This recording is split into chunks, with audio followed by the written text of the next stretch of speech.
Hi అండి, అందరికీ నమస్కారం. మీకు ఎన్నో పురాతన ఆలయాలను చూపిస్తూ పరిచయం చేస్తున్నాను కదా. సో అందులో భాగంగానే ఈరోజు విజయనగరం జిల్లాలోని 800 ఏళ్ల నాటి శ్రీ మన్నార్ రాజగోపాల స్వామి ఆలయానికి అయితే వచ్చేసాను. సో చూస్తున్నారు కదా, ఫస్ట్ ఎంటర్ అవగానే రైట్ సైడ్ మనకి పిల్లలకి పార్క్ ఏరియా అయితే ఉంటుంది. సో చక్కగా అక్కడ ఆటలాడుతూ సేద తీరొచ్చు. చల్లని ప్రకృతి కింద హాయిగా కాసేపు స్పెండ్ చేసి వెళ్ళొచ్చు. అదిగోండి గోశాల అక్కడ. సో ఆవులు అవి తింటున్నాయి చూస్తున్నారు కదా. సో వీళ్ళు గోశాల కూడా నిర్వహణ చేస్తున్నారు.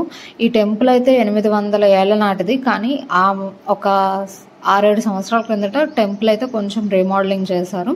సో ఈ ఏనుగులు కూడా అందులో భాగంగా కొత్తగా పెట్టినవే. వాకిలికి ఇరువైపులా కూడా చూస్తున్నారు కదా, ప్రవేశ ద్వారం దగ్గర చాలా బాగుంది. మావటి వాళ్ళు ఇద్దరు ఉన్నారు అక్కడ. సో ఇలా మనం ప్రవేశ ద్వారంలోకి ఎంటర్ అవ్వగానే ఫస్ట్ మనకి లెఫ్ట్ సైడ్ చెరసాలలో శ్రీకృష్ణ భగవానుడికి జన్మనిచ్చిన దేవకి వాసుదేవులు కనిపిస్తారు. అలాగే ఇటు రైట్ సైడ్ చూసినట్టయితే మనకి యమునా నదిని దాటుతూ తీసుకెళ్తారు కదా వాసుదేవుడు శ్రీకృష్ణ భగవానుడిని, అది మనకి కనిపిస్తుంది చిత్రపటం చూడండి. నడిరేయి యమునాను దాటుతున్న వాసుదేవుడు కనిపిస్తారు. సో ఇంకా అది దాటి లోపలికి వెళ్ళగానే మనకి ప్రాకారంలోకి ప్రవేశిస్తే ధ్వజస్తంభం ఎదురుగా కనిపిస్తూ ఉంటుంది. అలాగే దేవాలయం పైన ఒకవైపు వరాహస్వామి, అలాగే అమ్మవారు, అలాగే మరోవైపున నరసింహ దేవత, అలాగే అమ్మవారు కూడా మనకి దర్శనమిస్తారు. మధ్యలో మనకి మాధవుడు, అలాగే ఒక ఆవు కూడా కనిపిస్తుంది. సో ఎగువ భాగం కూడా పునర్నిర్మాణంలో భాగం అయి ఉండవచ్చు బహుశా. సో ఇంకా ఆలయంలోకి ప్రవేశిస్తే ఇది మొత్తం ఒకవైపు అందమైన మదన గోపాలుడి మూర్తి, మరొక వైపు విష్ణుదేవుడు తన శేషతల్పంపై లక్ష్మీమాతతో మనకి దర్శనమిస్తారు. ఈ రెండు కూడా ఇటీవల జోడింపులే, కానీ ఆలయ వాతావరణాన్ని మాత్రం చాలా అందాన్ని పెంచుతూ ఉంటాయి. సో పిల్లలు కూడా చాలా ఎగ్జైట్ అయిపోతారు అక్కడికి వెళ్ళిన తర్వాత. అలాగే ద్వారంలోకి ప్రవేశించిన తర్వాత మనకి 40 స్తంభాలతో కూడిన ఆస్థాన మండపం ఉంటుంది. సో ఇప్పుడు మనం దాంట్లోకి అడుగు పెట్టబోతున్నాము. చూస్తున్నారు కదా, వాకిలికి ఒకవైపు శంఖం, చక్రం, నామం పైన కనిపించాయి మనకి.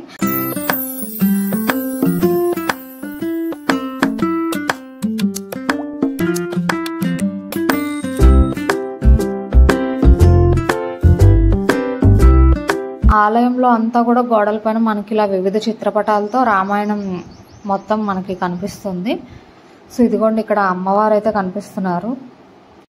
అలాగే 40 స్తంభాల మండపంలో ఒక మూలలో పాత గుడి యొక్క ప్రధాన మూర్తి ఉంచబడింది. ఇదేనండి, ఇది రుక్మిణి మరియు సత్యభామలతో కూడిన మాధవుని ఏకశిల రాయితో, అంటే ఒకే రాయితో చేసిన విగ్రహం అన్నమాట.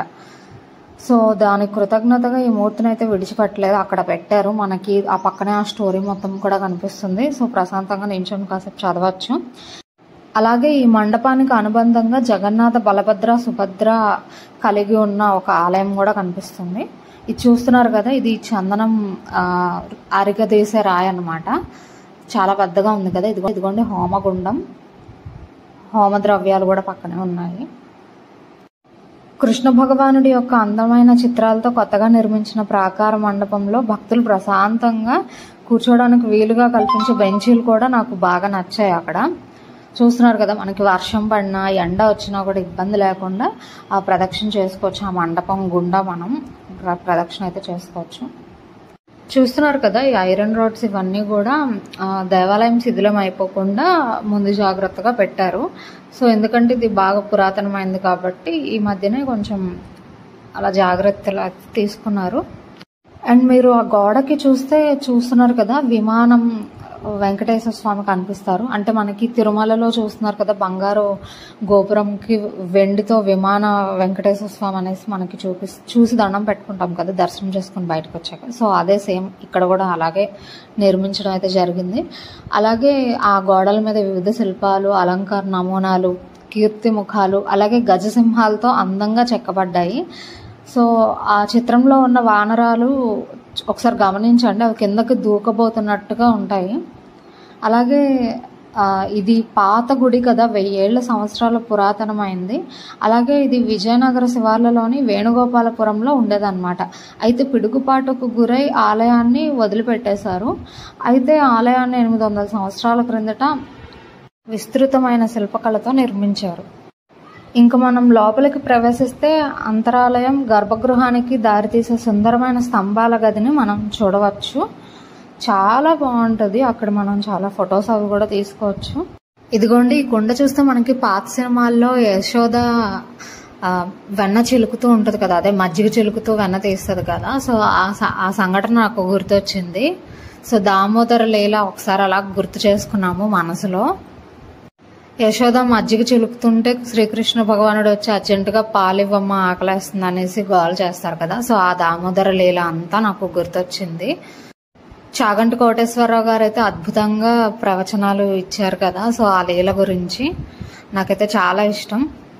సో మా చెల్లిని కూడా అలా నించొని చిలుకుతున్నట్టుగా అలాగే దానికి కొంచెం పిక్స్ తీసాను. అలాగే ద్వారంకి ఎడం వైపున ఇక్కడ మనకి చక్రం మరియు విశ్వక్సేనుల స్వామివారు ఉన్నారు, చూపించాను కదా. అలాగే కుడివైపున శంఖు మరియు హనుమంతులు ఉంటారనమాట. అలాగే వాకిలికి ఇరువైపులా ఇద్దరు ద్వారపాలకులు కూడా కనిపిస్తారు, మీకు నేను చూపిస్తున్నాను కదా. సో ఇంకా లోపలికి అయితే ఎంటర్ అయిపోదాం మనం. మనకి గర్భగృహంలో రాజగోపాలుడు అంటే కృష్ణుడు మరియు రుక్మిణి సత్యభామ మూర్తులు ఇరువైపులా ఉంటాయి.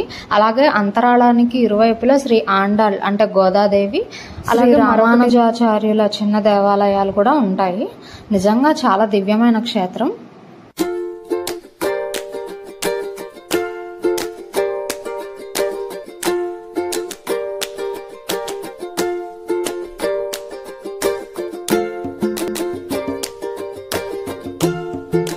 ఈ ఆలయంలో వైష్ణవ సాంప్రదాయాలలో ఒకటైన పంచరాత్ర ఆగమంలో ఆచారాలు నిర్వహిస్తారు. అలాగే ఫాల్గుణ శుద్ధ ఏకాదశి నుండి 5 రోజుల పాటు వార్షిక కళ్యాణోత్సవం కూడా బాగా నిర్వహిస్తారనమాట.